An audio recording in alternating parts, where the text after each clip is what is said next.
पत्नी पति को नहीं पहचान पाती, पति पत्नी को नहीं पहचान पाता, बच्चे माँ बाप को नहीं पहचान पाते।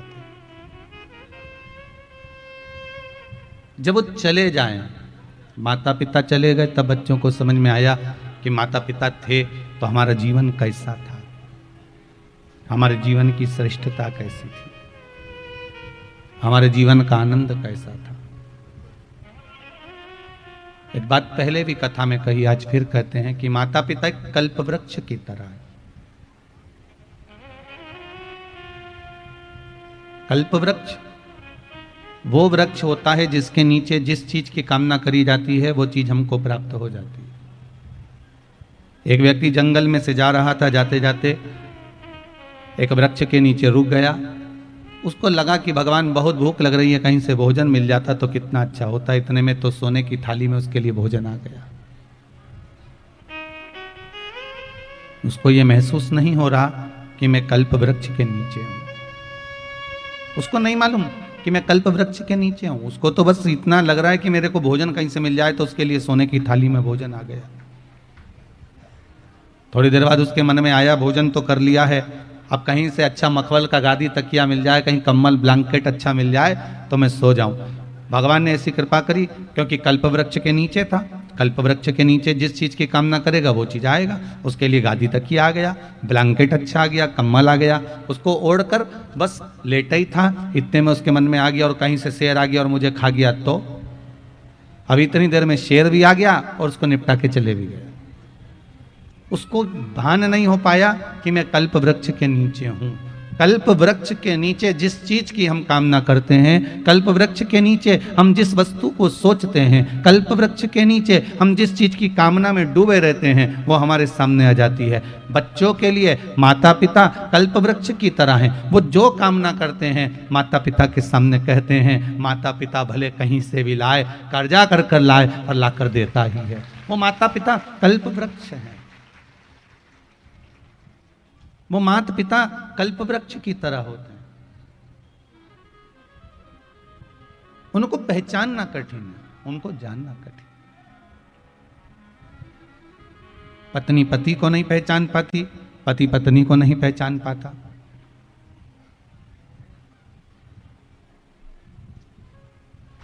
कैसे पहचानोगे आप उस परमात्मा को जो नजदीक में होता है, जो पास में होता है? उसको पहचान करना बहुत कठिन है महाराज। सारी दुनिया तारीफ करती है कि तुम्हारा पति बहुत अच्छा है, बहुत व्यवहारिक है, बहुत सेवा भावी है, पर घर के लोग कभी तारीफ नहीं करते उस व्यक्ति की कि वो ठीक है, कि अच्छा है, कि बुरा है। बहू के लिए पूरा मोहल्ले के लोग कह देंगे आपकी बहू अच्छी है, बहुत सेवा भावी है, बहुत आगे से आगे काम करती है, जहाँ जाती है वहाँ आगे बढ़कर कार्य करती है, सब कह देंगे। पर घर की सास कभी नहीं कहेगी कि मेरी बहू अच्छी है। पूरा मोहल्ला, पूरी समाज, पूरा गांव कह देगा कि ये बहुत अच्छी है, बहुत अच्छा व्यक्ति है, तुम्हारा लड़का बहुत अच्छा है, तुम्हारा बेटा बहुत अच्छा है, तुम्हारे ससुर बहुत अच्छे हैं, तुम्हारी सास बहुत अच्छी है। ये दुनिया के लोग तारीफ कर देंगे, पर घर का व्यक्ति कभी तारीफ नहीं करेगा, क्योंकि वो उनको पहचाना ही नहीं है ना भैया।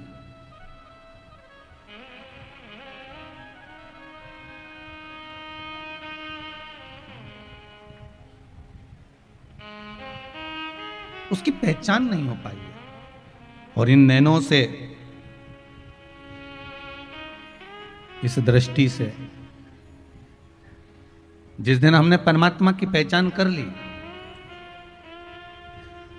शंकर के लिए, मेरे भोलेनाथ जी के लिए, वो तो अब लोगों को शिव महापुराण की कथा सुनते सुनते सुनते सुनते ज्ञात हो गया कि शंकर भी कुछ है।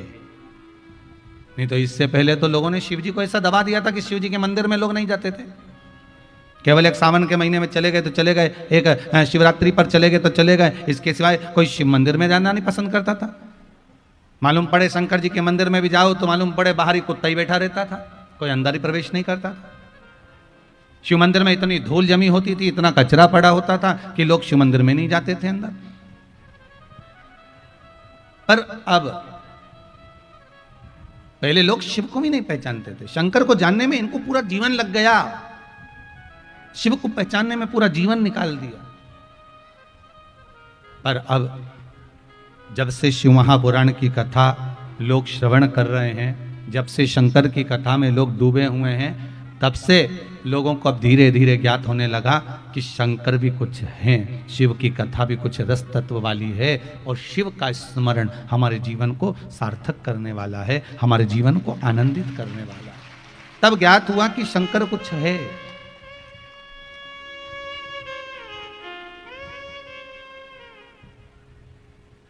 वो केवल संसार के लोगों को ही नहीं देता।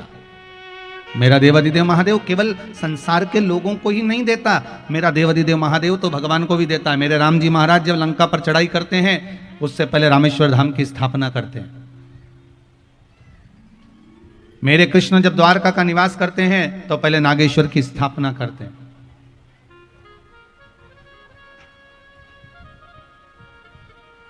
वो केवल मनुष्य को, मानव को, संसार के लोगों को ही प्रदान नहीं करता, वो तो भगवान को भी देता है। भगवान विष्णु को लक्ष्मी जी दे दी, सुदर्शन चक्र दे दिया, ब्रह्मा जी को वेद दे दिए, इंद्र को ऐरावत दे दिया, इंद्र को सुंदर कामधेनु दे दी।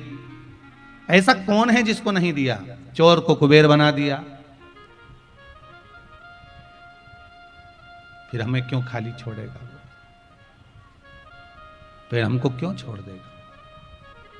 वो देने में कमी नहीं रखता। ना देवताओं को देने में कमी रखी, उसने स्वयं विष पिया है और देवताओं को अमृत दिया है। स्वयं ने विष पिया और देवताओं को अमृत दिया। और तुम्हें कोई ले जाके अमृत दे दे और विष दे दे कि ये दोनों चीज तुम्हारे पास में है, तुम भी क्या करोगे? यही तो करोगे, अमृत खुद रख लोगे और विष दूसरे को दे दोगे। पर शंकर भगवान के पास दोनों चीज आई, अमृत भी ला कर दिया और विष भी ला कर दिया। बताओ क्या पियोगे, क्या दें हम आपको? शंकर भगवान कहते हैं काम करो, अमृत तुम पी लो, विष मुझे दे दो, क्योंकि मुझे मालूम है ये विष कोई नहीं पिएगा, ये विष कोई पी भी नहीं सकता। ये विष आप मुझे दे दीजिए, विष मुझे दो आप, मैं पीऊंगा। क्योंकि जो अमृत पीता है वो देव कहलाता है, जो विष पीता है वो महादेव कहलाता है। कोई विष पीने वाला कोई साधारण नहीं हो सकता। जिसने बहुत बहुत पिया है महाराज उस विष को। घर में दो तरह की बहू होती है, एक छोटी बहू, एक बड़ी बहू। छोटी बहू को लगता है कि बड़ी ने तो कुछ करा ही नहीं है, अरे जिंदगी में सबसे पहले वही आई है और उसी ने सबसे ज्यादा विष पिया है। सास के ताने, सास के शब्द, सास के अपशब्द, ना जाने कितना कितना सहन करा है, पूरे परिवार को लेकर चली है, आगे बढ़ बढ़कर उसने काम किया है। भले कैसी भी रही, बुरी रही, भली रही, पर करती रही है। विष तो पिया उसने अपनी जिंदगी में, विष तो धारण करा उसने अपने जीवन में, विष पिया। सबको अमृत दिया, स्वयं विष पी गया, वो साधारण नहीं हो सकता।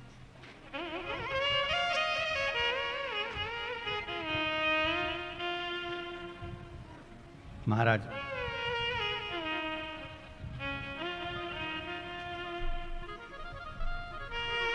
देवों को अमृत तत्व की प्राप्ति होती है। भगवान शंकर विष अपने पास इसलिए रखते हैं क्योंकि तुम बर्बाद मत होना, तुम नष्ट मत होना, मैं अपने पास में रखता हूं उसको।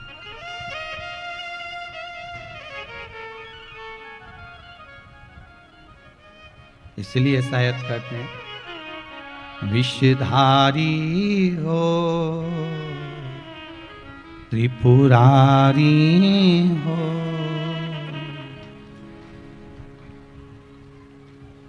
हे विषधर, हे त्रिपुरारी, हे संकटहारी।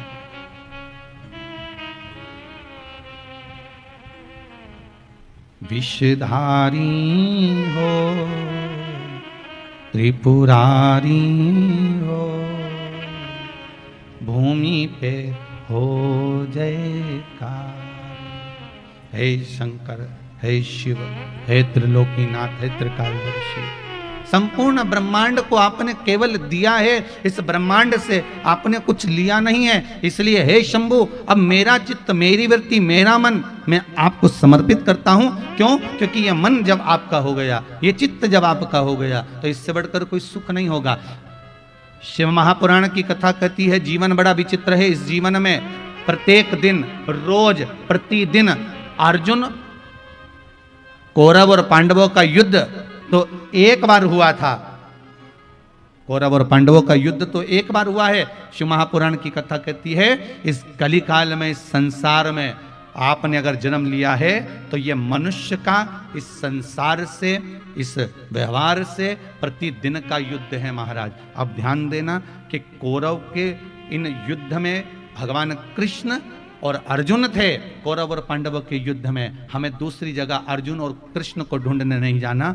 शिव महापुराण की कथा कहती है संसार के इस युद्ध में, अपने व्यवहार के इस युद्ध में, कहीं इस संसार से जीतने के लिए, इस मानव जीवन को परमात्मा को समर्पित करने के लिए इस आत्मा को ही हमें कृष्ण बनाना पड़ेगा और इस आत्मा को ही हमें अर्जुन बनाना पड़ेगा। तब जाकर यह आत्मा परमात्मा का भजन करते करते परमात्मा के धाम तक पहुंच पाएगी और विजय प्राप्त कर पाएगी। नहीं तो विजय भी प्राप्त करना बड़ा मुश्किल है, इसकी प्राप्ति बड़ी कठिन। हमें उसके ऊपर समर्पित होकर चलना है। और जिस दिन हमारा समर्पण पूर्ण हो जाएगा, जिस दिन हमारा समर्पण श्रेष्ठता की ओर हो जाएगा, फिर हमको भटकना नहीं।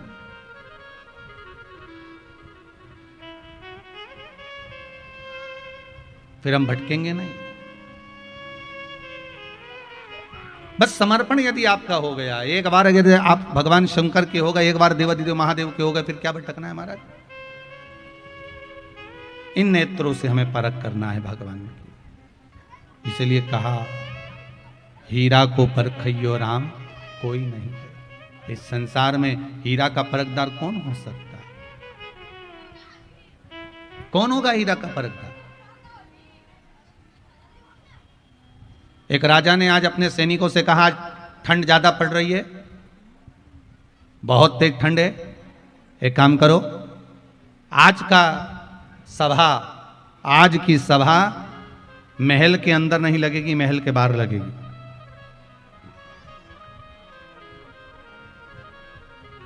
आज इस सभा को हम महल के अंदर नहीं लगाएंगे, आज इस सभा को हम महल के बाहर लगाएंगे। अब बाहर सभा लगी, महल के बाहर, और महल के बाहर सभा लगी। इतने में उस सभा में एक हीरा लेकर एक व्यापारी आ गया। उसके पास में दो बड़े बड़े हीरे थे और दोनों हीरे बड़े सुंदर थे। ऐसा लगता है कि दोनों कोहिनूर हीरा हो। और हीरा बड़ा सुंदर, दो ही हीरे और बड़े बड़े सुंदर हीरे और अच्छे बड़े बड़े। शायद राजघराने में से हीरे भी नहीं थे, शायद राजघराने में इतने सुंदर हीरे भी नहीं होंगे जो हीरे उस व्यापारी के पास में थे। बड़े सुंदर हीरे को देखा, राजा के महल के बाहर जाकर खड़ा हुआ, जहां पर सभा लगी हुई थी उस सभा में हाथ जोड़कर कहा महाराज हमारा मन है आपसे कुछ कहना चाहते हैं। दरबारियों ने कहा क्या कहना चाहते हो, पहले हमें बताओ। नहीं हमें महाराज से कहना है, महाराज हमको आपसे कुछ कहना है। महाराज जी बोले बोलो क्या बात है, क्या बोलना चाहते हो। महाराज जी केवल इतना सा कहना चाहते हैं कि मेरे पास में दो कोहिनूर हीरे हैं, दो हीरे हैं मेरे पास में, पर ये हीरे में एक हीरा असली है और एक हीरा नकली है।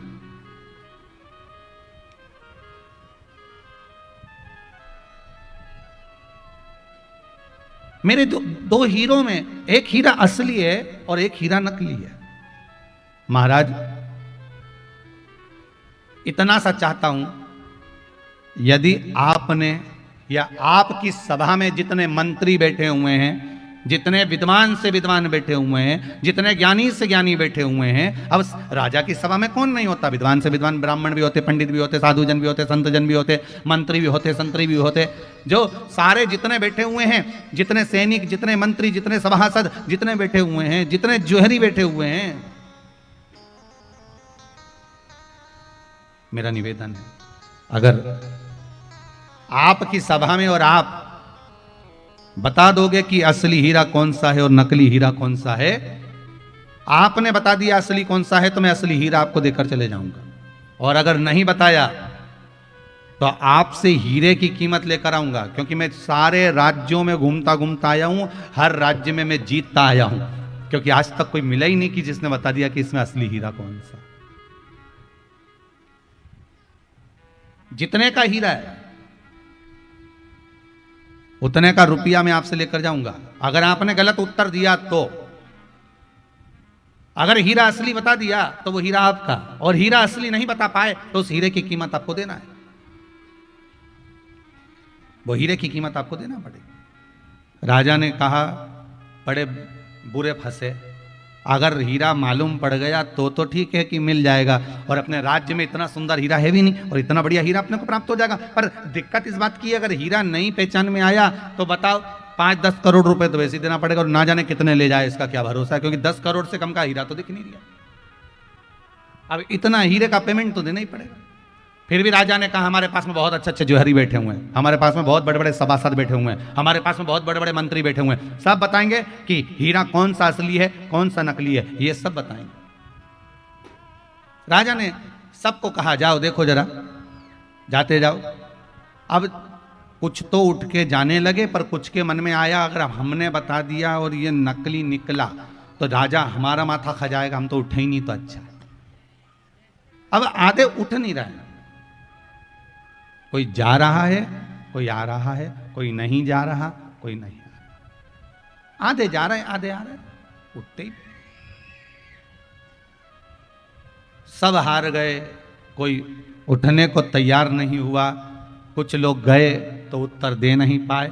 आखिरी में एक अंधा व्यक्ति बाहर खड़ा हुआ था, कोई अंधा बाबा बाहर खड़ा हुआ था। उस अंधे बाबा ने अंदर सूचना पहुंचाई कि मेरे को आवाज सुनाई दिए कि कोई 2 हीरे लेकर आया है और वो हीरे पूछ रहा है इसमें असली कौन सा नकली कौन सा। तो अंधा बाबा बोला मुझे अंदर ले चलो, मैं बता सकता हूं कि असली हीरा कौन सा है और नकली हीरा कौन सा है। सैनिक लोग हंसने लगे, बताओ एक तो आंख से अंधा, हीरे को तो देख नहीं सकता, और असली और नकली बताएगा कैसे ये?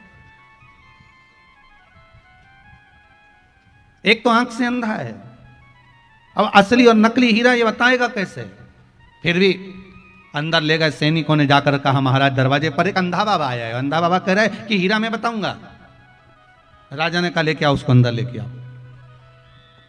राजा ने कहा महाराज आपको मालूम है आप आंख से अंधे हो? बाबा बोला हाँ महाराज जी मेरे को मालूम, मेरी आंखें नहीं है, बचपन से मेरी आंख गई हुई है। अच्छा, तो आप कैसे बता सकते हो कि हीरा असली है कि नकली? अंधे बाबा बोले ये तो हीरा देख के बताऊंगा। तो आंख तो है ही नहीं, देखोगे क्या? नहीं मुझे बताना है बस आप मुझे। अब राजा ने मन में सोचा एक ने भी तो नहीं बताया, अब जो होगा देखा जाएगा, इस अंधे पर विश्वास करो। और अंधे पर विश्वास करा, अंधे को ले जाकर हीरे के पास खड़ा करा, हीरे के पास खड़ा करा, हीरे को देखकर अंधे ने बता दिया कि ये हीरा असली है और ये हीरा नकली है, पहचान कर बता दिया उसे। अंधे ने कह दिया ये हीरा असली है, ये हीरा नकली है। जैसे ही अंधे ने कहा, जो जोहरी था जो हीरा लेकर आया था व्यापारी, उसने कह दिया बिल्कुल सही बोला ये अंधा, ये अंधा बाबा बिल्कुल सही बोला है, ये हीरा असली है। राजा ने अपने नगर में डोंडी पिटवा दी, बहुत जोरदार आनंद में ये हीरा में प्राप्त हो गया, बिना पैसे के बिना शुल्क के। सारा तैयारी होने लगी, नगर में डोंडियां पिटने लगी, दरवाजे पर द्वार पर घी के दिए जलने लगे, पूरे नगर में आनंद हो गया। करोड़ों रुपए का हीरा आज फ्री में मिल गया, इस अंधे के चक्कर में, इस अंधे बाबा के चक्कर में। पर राजा के हृदय में खलबली मची रही कि अंधा जब अच्छे अच्छे व्यापारी नहीं पहचान पाए, जोहरी नहीं पहचान पाए, सैनिक नहीं पहचान पाए, सभासद नहीं पहचान पाए, तो ये अंधे ने कैसे पहचान लिया? तो राजा उस अंधे के पास गया, अंधे से जाकर पूछा बाबा ये तो बताओ कि तुम पहचाने कैसे, तुम्हारी तो आंखें नहीं थी। इतने में वो अंधा बाबा बोला महाराज बात इतनी सी है, धूप बहुत तेज पड़ रही है, उस धूप में मैंने दोनों को हाथ लगा कर देखा, जो धूप में गर्म हो गया था वो कांच का टुकड़ा था, जो ठंडा था धूप में वो हीरा था।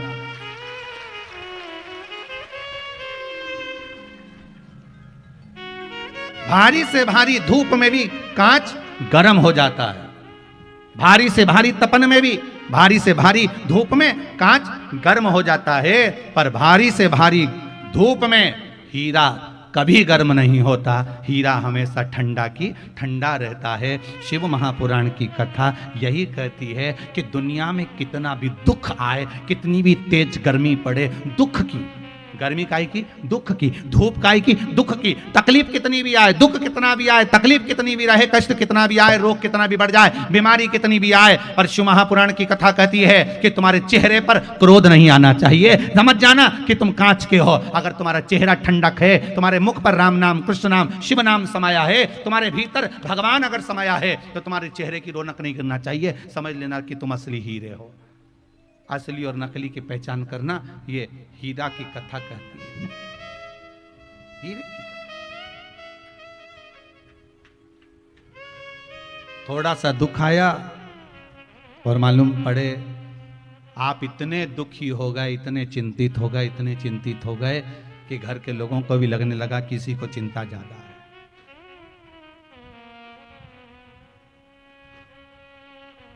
देने वाला परमात्मा है, लेने वाला परमात्मा है।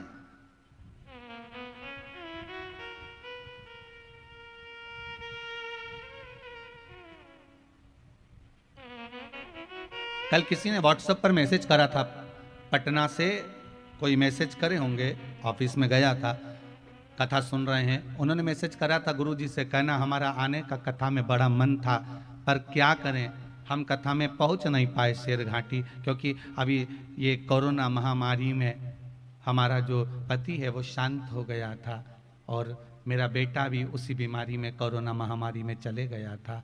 दुख तो इस जीवन में इतना है, पर क्या करें, हम आते कथा में पर हम कैसे आए, बड़ा दुख हमारी जिंदगी में आ गया। अगर वो कथा सुन रहे हैं, पटना में बैठकर भी अगर इस कथा को सुन रहे हैं, तो उनसे निवेदन करूंगा, देने वाला भी मेरा महादेव है और लेने वाला भी महादेव है। आप इस विचार से अब हट जाइए कि क्या था, क्या गया, क्या पाया, क्या खोया, ये विचार नहीं करना हमको। एक व्यापारी रोज विचार करता था, एक व्यापारी के मन में रोज विचार आता था कि मेरा बेटा बड़ा हो गया, काम कैसे करेगा, धंधा कैसे करेगा, व्यापार कैसे करेगा, व्यवसाय कैसे करेगा। एक व्यापारी कोई भी होगा, अगर व्यापार करने वाला व्यक्ति है तो उसको बच्चों का बड़ा टेंशन रहता है। और कितने मरे सांप कोरोना महामारी में, विचार करिएगा जरा, कितने मरे कोरोना महामारी में, ढेर। ना जाने कितनों को टेंशन होगा कि आगे मेरे बच्चों का होगा क्या।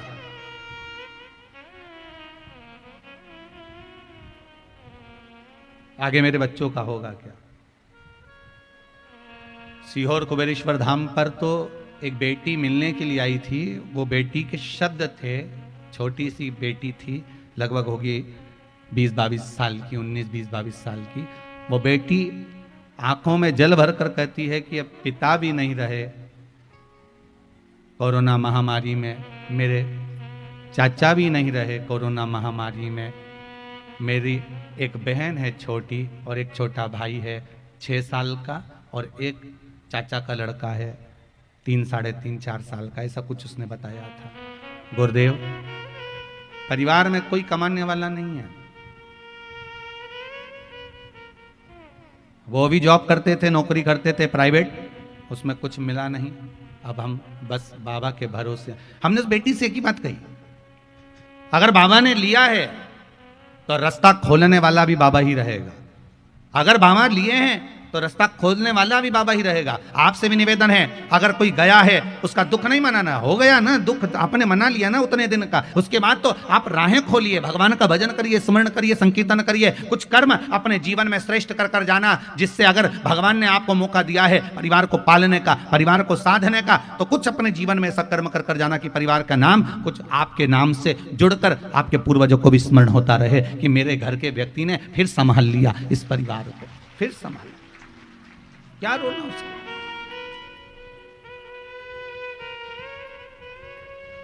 व्यापारी के मन में दुख रहता है, मेरा बेटा क्या करेगा। और केवल व्यापारी के मन में दुख नहीं है, आप जितने लोग कथा में बैठे हो ना, सबको टेंशन रहती है, हमारे बच्चे का क्या होगा, गुरुजी इसको आशीर्वाद दे दो, ये अच्छा कर लेगा, ये अच्छा कर लेगा।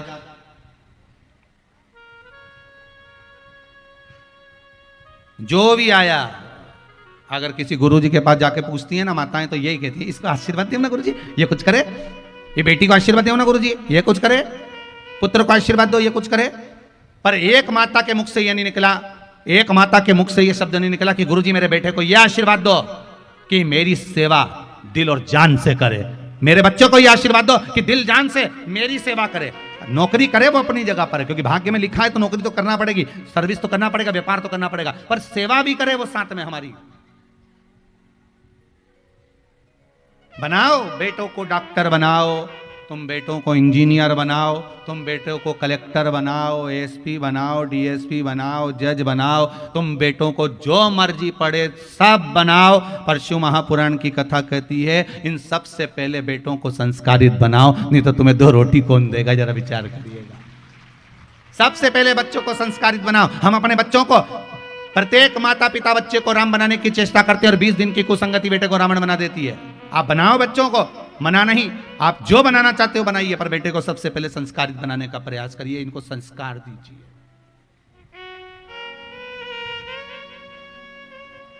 इनको संस्कार होना जरूरी। आज हम नहीं दे पा रहे महाराज, बहुत कठिन है संस्कार देना भी।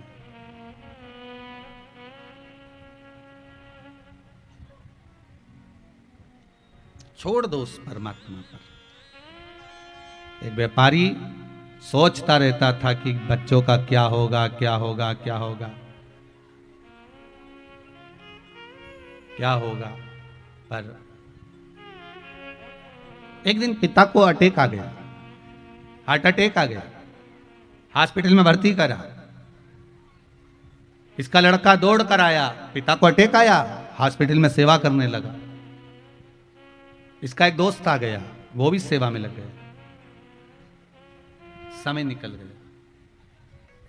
4-5 घंटे बाद डॉक्टर ने कहा अब तुम्हारे पिताजी खतरे के निशान से बाहर हैं, अब खतरा टल चुका है।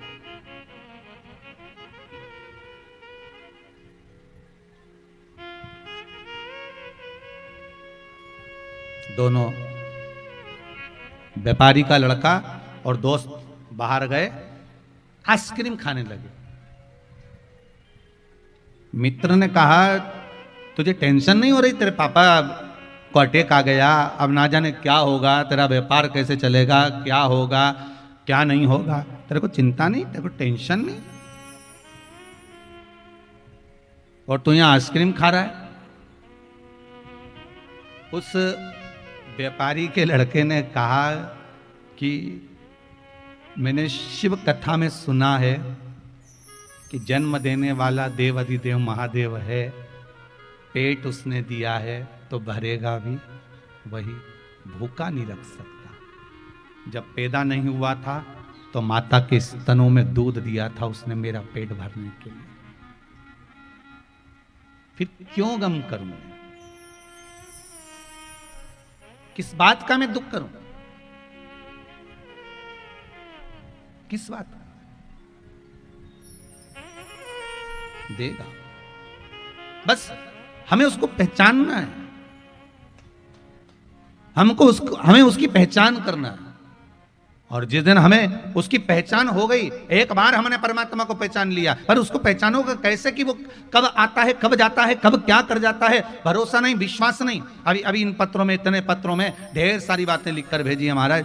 पर यहाँ एक माँ ने लिखा है, साधना जी चौधरी हैं, मुजफ्फरपुर से आई हैं। इन्होंने लिखा है, गुरुदेव हमारी बहन की चचेरी सास की तबीयत बहुत खराब थी, डॉक्टर जवाब दे दिए थे। उस समय पर कहाँ बैठी हैं ये साधना चौधरी, मुजफ्फरपुर से। माइक दीजिए जरा।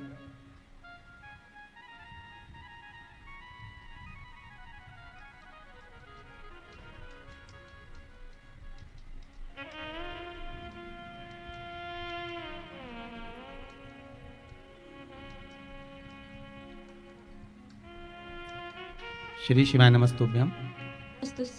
श्री शिवाय नमस्तुभ्यम। श्री शिवाय नमस्तुभ्यम गुरु जी। आनंद करिए, कैसे हैं जी? ठीक है। मुजफ्फरपुर से आई हैं दीदी आप? जी। आपने लिखा है इसमें किनका स्वास्थ्य गड़बड़ हो गया था? बहन की सास थी उनका। अब ठीक है एकदम? एकदम ठीक हुई, 2 घंटा में उतर गई वेंटिलेटर पर से। आपने मंत्र जाप किया था जी, उसका फल मिला ना आपको?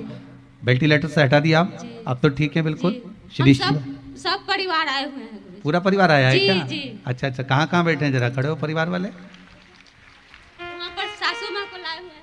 अच्छा अच्छा अच्छा, बहुत बहुत साधुवाद जी, बहुत बहुत साधुवाद, बहुत बहुत साधुवाद। बैठिए बैठिए बैठिए बैठिए विराजिए। श्री एक बार गुरुजी आशीर्वाद दे दीजिए जो हम भी जैसे कराए। शिव महापुराण जी। कथा आप आए हो ना विश्वास लेकर, जी। तो बाबा आपके साथ में जरूर आएगा, पक्का है। एक बार शिव पुराण जरूर करवाएगा। श्री शिवाय नमस्ते।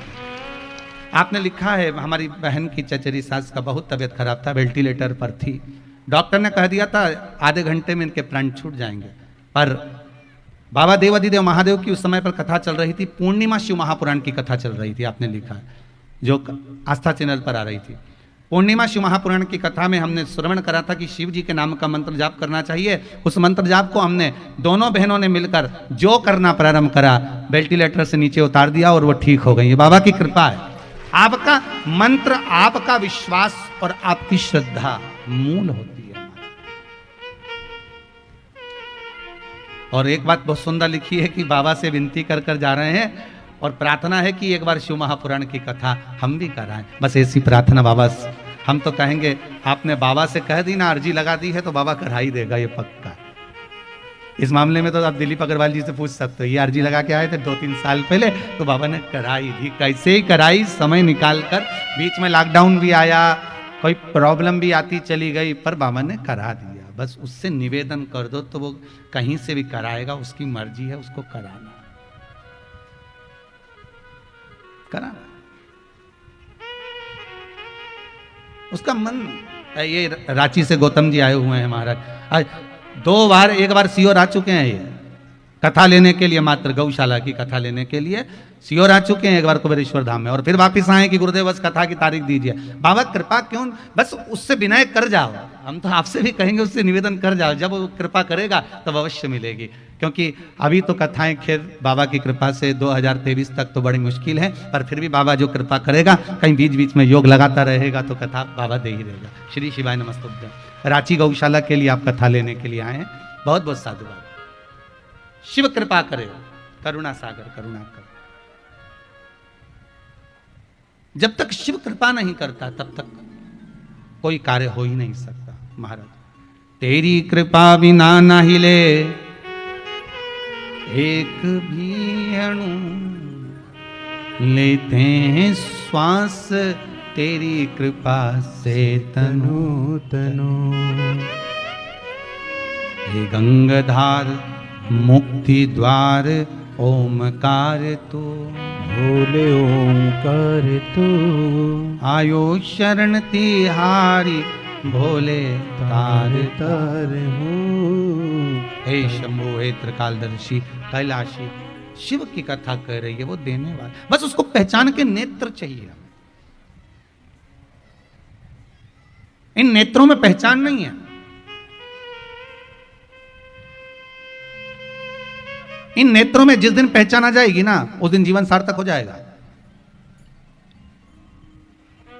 पत्नी पति को नहीं पहचान पाती। एक पति पत्नी बगीचे में घूम रहे थे, गार्डन में घूमते घूमते सामने से कुत्ता आ गया। अब कुत्ता आया, पत्नी को लगा ये मुझे काट खाएगा। दोनों पति पत्नी पीछे हुए, कुत्ता और आगे बढ़ा, दोनों पति पत्नी और पीछे हुए, कुत्ता और आगे बढ़ा, पति पत्नी दोनों पीछे हुए। पति को लगा ये कुत्ता मेरी पत्नी को ना काट खाए। अगर ये कुत्ता मेरी पत्नी को काट गया तो बच्चों का टिफिन कौन बनाएगा, स्कूल कौन भेजेगा, काम कौन करेगा, काम कौन करेगा, टिफिन कौन बनाएगा। तो ये कुत्ता मेरी पत्नी को नहीं काटना चाहिए।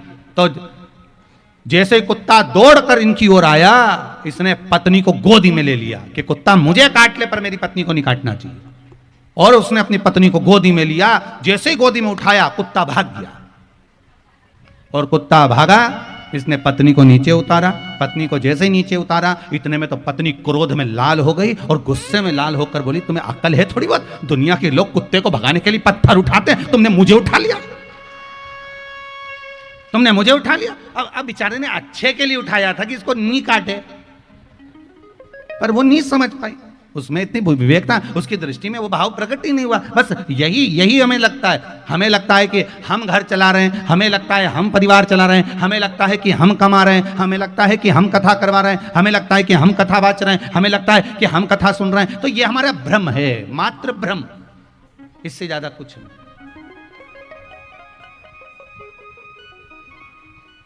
ये केवल हमारा भ्रम है। हाँ, हम कुछ नहीं कर रहे।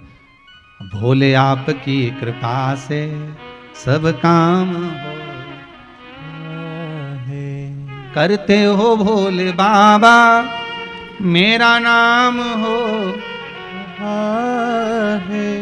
भोले आपकी कृपा से सब काम हो रहा है।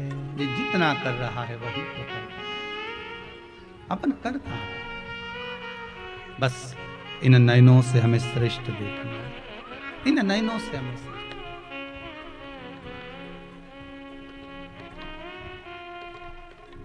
बाबा को तो केवल एक निवेदन कर सकते हैं, हे शंभु, हे शंकर, आपके लिए हूं, आपका हृदय है, आप पधार।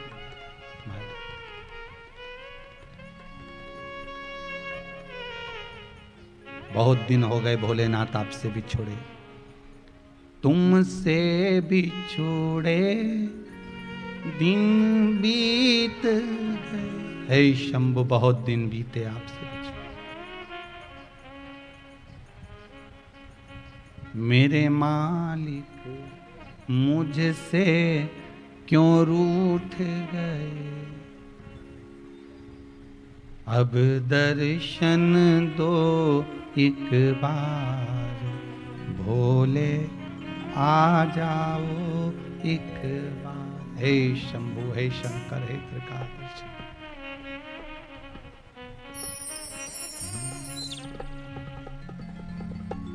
मेरा श्री वैष्णव परिवार, भोले आ जाओ एक बार।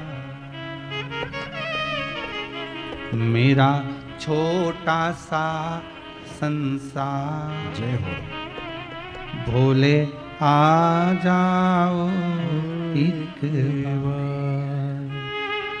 तू मेरा है, मैं तेरा हूँ, मैं तो जन्म जन्म से तेरा हूँ। मुझे दर्शन दो एक बार, भोले आ जाओ एक बार। मेरा छोटा सा परिवार, भोले आ जाओ एक बार। मेरा छोटा सा परिवार। सब गाइए, शंभू को अपने घर बुलाइए। भोले आ जाओ एक बार। मेरा छोटा सा परिवार, भोले आ जाओ एक बार। मेरा छोटा सा परिवार, भोले आ जाओ एक बार। भोले आ जाओ, शिव आ जाओ। भोले आ जाओ, शिव आ जाओ। भोले आ जाओ, शिव आ जाओ। भोले आ जाओ, शिव आ जाओ। मेरा छोटा सा परिवार, भोले आ जाओ एक बार। मेरा छोटा सा परिवार, भोले आ जाओ एक बार।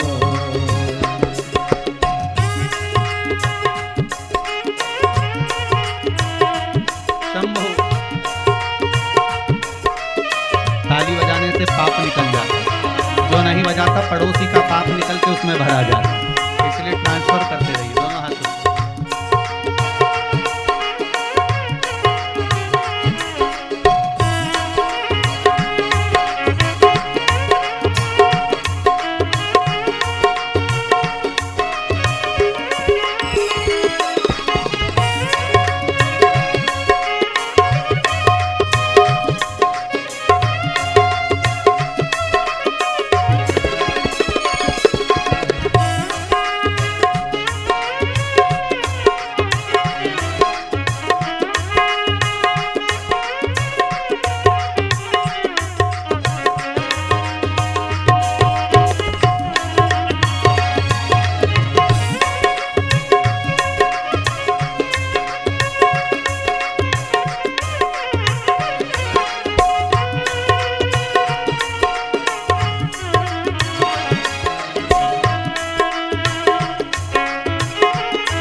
गए, तुमसे बिछड़े दिन बीत गए। मेरे मालिक मुझसे क्यों रूठ गए, मेरे मालिक मुझसे क्यों रूठ गए। मेरे मालिक मुझसे क्यों रूठ गए, मेरे मालिक मुझसे क्यों रूठ गए।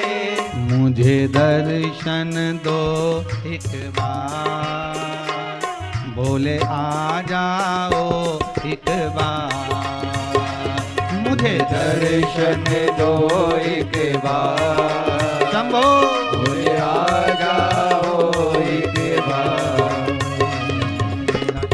वैष्णव परिवार, बोले आ जाओ एक बार। मेरा छोटा सा परिवार, बोले आ जाओ एक बार।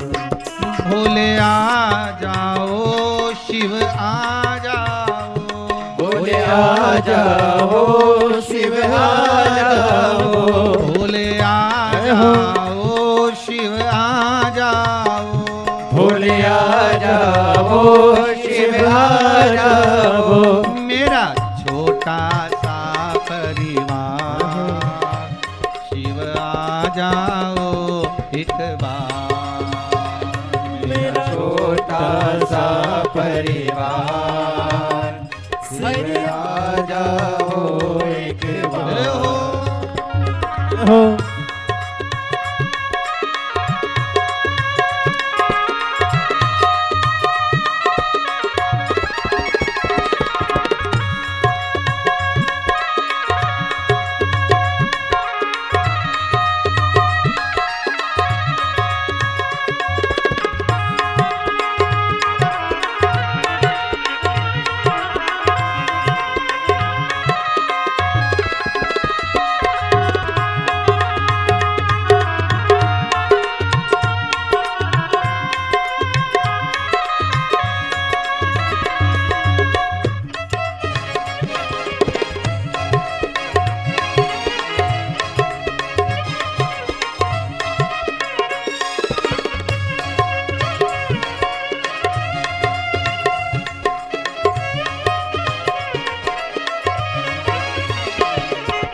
जन्म से तेरा हूँ, मैं तो जन्म जन्म से तेरा हूँ, मैं तो जन्म जन्म से तेरा हूँ, मैं तो जन्म जन्म से तेरा हूँ। काटो जन्म मरण का फेरा, बोले आधा हो एक बार, मेरा छोटा सा परिवार, बोले आ जाओ एक बार। मेरा छोटा सा परिवार, बोले आ जाओ एक बार। मेरा छोटा सा परिवार, बोले आ जाओ एक बार। भोले आ जाओ, शिव आ जाओ, भोले आ जाओ, शिव आ जाओ, भोले आ जाओ, शिव आ जाओ, भोले आ जाओ शिव आ जाओ मेरा छोटा सा परिवार भोले आ जाओ एक बार मेरा छोटा सा परिवार भोले आ जाओ एक बार मेरा छोटा सा परिवार भोले आ जाओ एक बार मेरा छोटा सा परिवार भोले आ जाओ एक बार आ जाओ एक बार भोले आ जाओ एक बार आ जाओ एक बार शंभू आ जाओ एक बार हर हर महादेव शिव उपासना शिव की भक्ति शंकर की आराधना कभी हारने नहीं दे सकती। शिव उपासना शंकर की भक्ति शंकर भगवान की आराधना शंकर भगवान की उपासना कभी हारने नहीं दे सकती, कभी नहीं हारने देगी। महाराज अगर शिव भक्ति में लगे हो तो यह विश्वास रखना कि आप कभी हार नहीं सकते, विजय निश्चित है, विजेता निश्चित है।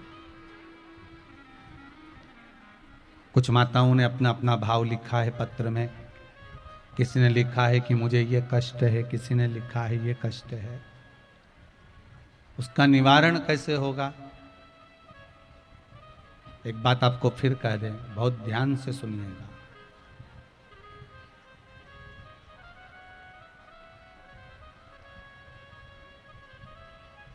एक 108 नंबर पर फोन लगाओगे तो एम्बुलेंस आती कि नहीं आती? अरे बोलो तो, आती है। 108 पर आपने फोन लगाया तो पुलिस भी आ जाती है, एम्बुलेंस भी आ जाती है, डॉक्टर भी आ जाता है, गाड़ी आके खड़ी हो जाती है। और यदि 108 बार श्री शिवाय नमस्तुभ्यम का जाप करोगे तो देवाधिदेव महादेव आएगा कि नहीं आएगा? ये विचार करिएगा थोड़ा सा। जब एम्बुलेंस आ सकती है 108 फोन लगाने पर, तो 108 बार उसका स्मरण करने पर तुम्हारा दुख नहीं मिटेगा क्या? आप जो कष्ट है जीवन में, दुख है, तकलीफ है, रोग है, बीमारी है, घर में कोई प्रॉब्लम है, हमें 10 जगह पर नहीं भटकना, हमें कहीं जाकर बोलना नहीं, हमें तो केवल शिव का भजन करना। एक लोटा पानी शंकर जी पे ले जाकर चढ़ा देना है। वो कहते हैं एक लोटा पानी और महादेव सबसे बड़ा दानी। बस इतना याद रखो, एक लोटा पानी चढ़ाया और दानी ने तुम्हारे ऊपर दान करना प्रारंभ कर दिया। फिर कोई टेंशन है ही नहीं। अब चिंता करने की अब जरूरत क्या है? अब टेंशन लेने की जरूरत क्या है? आप तो केवल एक लोटा पानी चढ़ाने का नियम जरूर बनाओ। कोई ना कोई अगर तुमने नियम बनाया है ना, तो वो नियम तुम्हारा अगर है तो शिव उसको साथ लेगा। नियम होना जरूरी है, कुछ भी नियम बनाओ पर बनाओ। एक कथा पहले कही थी, आप लोगों को ध्यान में होगा। एक गुरुजी ने अपने चेले से कह दिया, नियम ले, कोई सा भी ले नियम। तो क्या गुरुजी मैं नौकरी करूं, सर्विस करूं, काम करूं, व्यापार करूं कि तुम्हारा नियम लो? नियम तो लेना पड़ेगा। कोई भी एक नियम बना ले। तो उसने सोचा नियम क्या लूं? तो उसने नियम लिया कि मेरे पास में एक कुम्हार का घर है, और कुम्हार का घर है तो वो मटका बनाता है, सुराही बनाता है। तो मैं एक काम करता हूँ, मेरे बिल्कुल बाजू में ही तो रहता है। एक नियम मंदिर जाने का नियम बनाऊंगा, जा पाया नहीं जा पाया। कहीं जाने का नियम बनाऊंगा, जा पाया ना जा पाया। व्रत का नियम बनाऊंगा, उपास कर पाया ना कर पाया। दान देने का नियम बनाऊंगा तो वो दान कर पाया ना कर पाया। तो एक काम करता हूँ, रोज प्रतिदिन जब तक कुम्हार का मुंह नहीं देख लूंगा तब तक रोटी नहीं खाऊंगा, पक्का। अब कुम्हार का मुंह देखूंगा तब मैं रोटी खाऊंगा। जब तक मैं कुम्हार का मुंह नहीं देख लेता तब तक रोटी नहीं खाऊंगा, तो नहीं खाऊंगा पक्का। गुरुजी ने कहा पक्का नियम, बिल्कुल पक्का नियम। अब ये तो रोज क्या करता, पहले रोटी खाने से पहले जैसे गांव से आता, रोटी खाने से पहले छत पे जाता, कुम्हार का मुंह देख लेता, क्योंकि बेचारा तो बनाने में लगा मटका। अब उसका मुंह देखिए आता।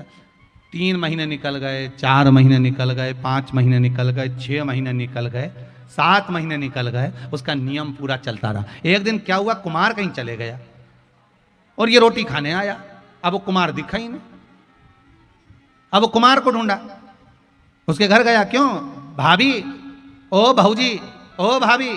भाभी जी बोली क्या बात है भैया, क्यों वो भैया कहाँ गए, कुमार भैया? तो क्या, वो तो मिट्टी लेने गए, मिट्टी खोदने के लिए, मटके के लिए, अच्छा बर्तन बनाने के लिए मिट्टी लेने गए। कहाँ गए, कि उधर गए। अब इसको भूख भी तेज लग रही, इसने ढूंढने निकला, गया गया गया गया। अब वहाँ जहाँ कुमार मिट्टी खोद रहा था वहीं पे उसको एक सोने का हंडा निकल गया। हंडा निकला और इतने में ये पहुंच गया। अब इसने तो हंडा मंडा तो देखा नहीं, क्योंकि इसको भूख तेज लग रही थी। इसने कुमार का मुंह देख लिया, दूर से देख लिया, देखते सी बोला देख लिया और भाग गया।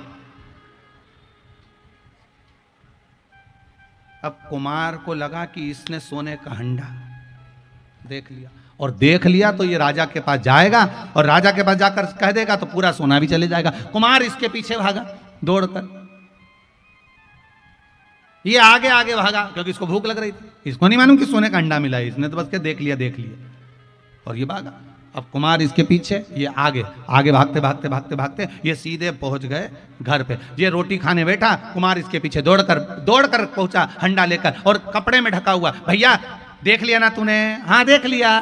तो एक काम कर, आधा तू रख ले, आधा मैं रख लूं। इतने में उसने पूछा क्या आधा? उसने कपड़े में से खोल के बताया ये सोने का हंडा निकला था और तूने देख लिया। इतने में उसने मन में सोचा, बताओ मेरे गुरुजी ने कहा था एक नियम बना ले तेरा उद्धार हो जाएगा, मैंने नियम बनाया था मुंह देखने का, मालूम पड़े सोना आधा मिल गया। केवल एक नियम बना लो कि 1 लोटा पानी शंकर जी के मंदिर में रोज जाके जम के तो बोलो चढ़ाना है। तुम तो कोई भी एक नियम बना लो, कोई भी एक नियम बनाओ ना, तुम्हारा मन पड़े वो नियम बनाओ। पहले की माताओं का एक नियम था, पति के चरणों को रोज दबाऊंगी। आज के जमाने में तो गला दबा दे।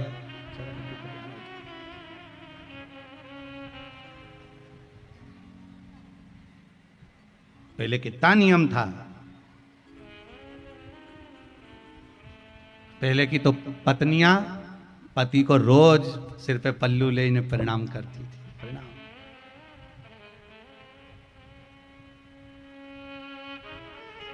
आप में से कितनी माताएं जो अपने पति को रोज प्रणाम करती है? हाथ उठाना। अरे एक हाथ तो उठा लो री। 1 2 3 4 5 6 7 8 9 10 10 11 11:30। नहीं वो 11:30 इसलिए उठाया था, गिरा दिया, मैं समझ लिया छठ पे पड़ती होगी। इतनी तो समझे हो। और करवा चौथ और छठ बस इस पे जरूर पढ़ लेती होगी। और किसी ने तो पड़ोसी का देख के उठा दिया होगा। तुम कम पढ़ोगे, देखा देखी में काम बिगड़ जाता है। देखा देखी तो कभी करना ही मत। पड़ोसन हाथ उठाए तो उसको देखकर कभी मत उठाना। देखा देखी में काम बिगड़ गया था। एक बार कक्षा 8वीं का पेपर, 8th क्लास का एग्जाम, कक्षा 8वीं का पेपर लिखने के लिए आ गया। दिल्ली की सबसे बड़ी मीनार का नाम लिखो। आगे वाले ने लिख दिया दिल्ली में कुतुब मीनार है, पीछे वाले ने आगे वाले का देखकर लिख दिया दिल्ली में कुतिया बीमार है। देखा देखी में काम बिगड़ जाता है, इसलिए देखा देखी तो करना ही मत हो। प्रणाम करना चाहिए। नियम तो नियम है, कोई भी एक नियम बना लो कि मैं प्रणाम करूंगी। नियम बनाओ, तुम तो नियम होना चाहिए। बना लो, आज से तुम भी एक नियम बना लो। देखो पाँव पड़ने में फायदा तुम्हारा ही है। पहली बार तुम जब पाँव पड़ोगी ना तो ये पक्का है कि वो भी तुम्हें 500 का नोट तो देगा, पक्का। ये पक्का है कि मिलेगा तो कुछ तो। बना लो एक नियम ऐसा। प्रणाम करने में कुछ थोड़ी ना जाता है, नमन करने में कुछ जाए, कुछ ज्यादा कोई नियम नहीं बने तो 1 लोटा पानी मुझे शिव जी को चढ़ाना। बनाओ नियम ऐसा। हाँ, रजो धर्म के समय पर, जब रजो धर्म रहेगा, 7 दिन में काम नहीं कर पाऊंगी, तब मैं मंदिर जल चढ़ाने नहीं जाऊंगी, ठीक है।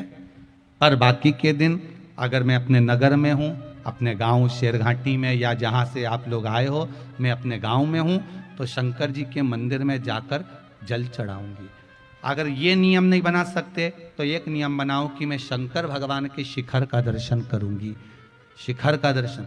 ये भी नियम नहीं बना सकते तो एक नियम बनाओ कि मैं प्रतिदिन एक चावल का दाना भगवान के मंदिर में चढ़ाऊंगी, ज़्यादा भी नहीं तो एक चावल का दाना चढ़ाऊंगी। ये भी नियम नहीं बना सकते तो एक नियम बनाओ कि मैं शंकर भगवान को बेलपत्र चढ़ाऊंगी। ये भी नहीं बना सकते तो एक नियम बना लो कि शंकर जी के मंदिर में रोज जाके झाड़ू लगाऊंगी, शंकर जी के मंदिर में पोछा लगा दूंगी, शिव जी का जो फूल चढ़ा हुआ है उसको उतार कर मैं बासी फूल निर्माल्य ले जाकर कहीं साइड में रख दूंगी। कुछ भी एक नियम अपनी जिंदगी में बना लो, ये पक्का है कि मेरा देव अधिदेव महादेव तुम्हें खाली नहीं छोड़ेगा, तुम्हारे नियम के बल पर तुम्हें देह जरूर देगा। बनाओ नियम कुछ। अरे ये भी नियम नहीं बनाओ तो ये नियम बना लो कि मैं अपनी सास को सवेरे उठकर सबसे पहले प्रणाम करूंगी। तुम नियम तो बनाओ, 3 महीने में सास भी अपनी सोने की अंगूठी। तुम नियम बनाओ तो सही बनाओ तो मिले ना, अब तुम बनाओ नहीं और